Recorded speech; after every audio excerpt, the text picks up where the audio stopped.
ಬಿಹಾರದ ಪಾಟ್ನಾದಲ್ಲಿ ಮರುಬಳಕೆ ಮಾಡಬಹುದಾದ ಮುಖವಾಡಗಳನ್ನು ಜಾನಪದ ಕಲಾವಿದರು ತಯಾರಿಸುತ್ತಿದ್ದಾರೆ.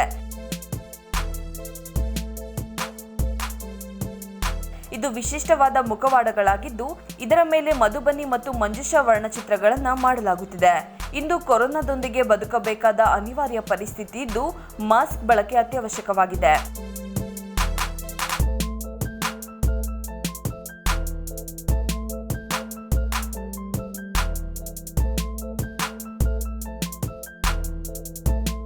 ಹೀಗಾಗಿ ಜನರಿಗೆ ಬೇಕಾಗಿರುವ ಈ ಮಾಸ್ಕ್ನಲ್ಲಿ ಬಿಹಾರದ ಕಲಾ ಪ್ರಕಾರಗಳಾದ ಮಧುಬನಿ ಮತ್ತು ಮಂಜುಷಾ ವರ್ಣಚಿತ್ರಗಳನ್ನು ಬಿಡಿಸಿ ಈ ಕಲೆಯನ್ನು ಜನರಿಗೆ ತಲುಪಿಸುವ ಪುಟ್ಟ ಪ್ರಯತ್ನ ನಮ್ಮದಾಗಿದೆ ಎಂದು ಕಲಾವಿದೆಯು ತಿಳಿಸಿದರು. ಇನ್ನು ಈ ಮುಖವಾಡಗಳು ಕೈಗೆಟುಕುವ ದರದಲ್ಲಿದೆ.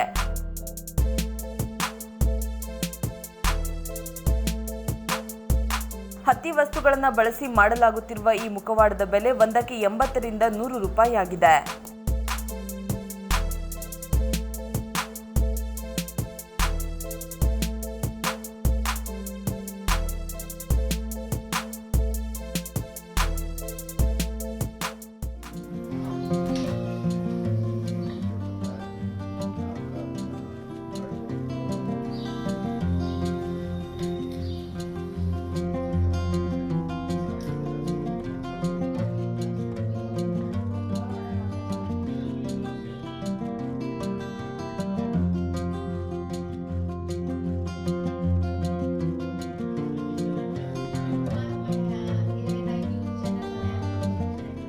बिहार का जो फोक आर्ट है मधुबनी और मंजूषा, इस दोनों पे हम पिछले लगभग 25 साल से मधुबनी पे और 5-6 साल से मंजूषा पे हम काम कर रहे हैं.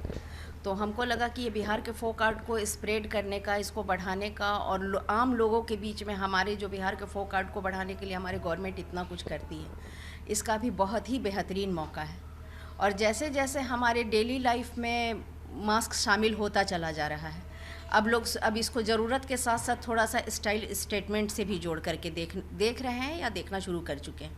तो इसलिए हमने कहा कि कुछ डिज़ाइनर मास्क बनाया जाए जिसमें दोनों चीज़ें हों, हमारी संस्कृति और सभ्यता की भी झलक हो और लोगों को कुछ यूनिक अलग हट के चीज़ें मिले. इसका 80 से 100 रुपये के बीच में कॉस्ट है.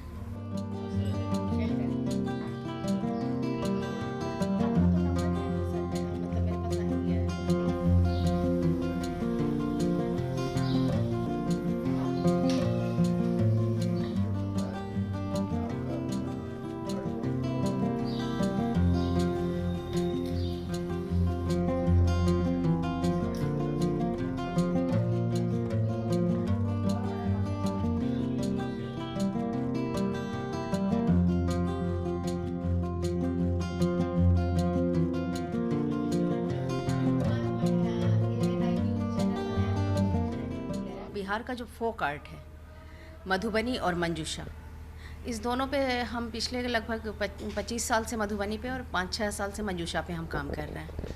तो हमको लगा कि ये बिहार के फोक आर्ट को स्प्रेड करने का, इसको बढ़ाने का, और आम लोगों के बीच में हमारे जो बिहार के फोक आर्ट को बढ़ाने के लिए हमारे गवर्नमेंट इतना कुछ करती है, इसका भी बहुत ही बेहतरीन मौका है.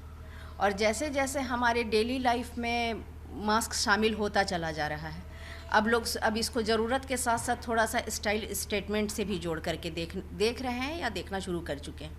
तो इसलिए हमने कहा कि कुछ डिज़ाइनर मास्क बनाया जाए जिसमें दोनों चीज़ें हों, हमारी संस्कृति और सभ्यता की भी झलक हो और लोगों को कुछ यूनिक अलग हट के चीज़ें मिले. इसका 80 से 100 रुपये के बीच में कॉस्ट है.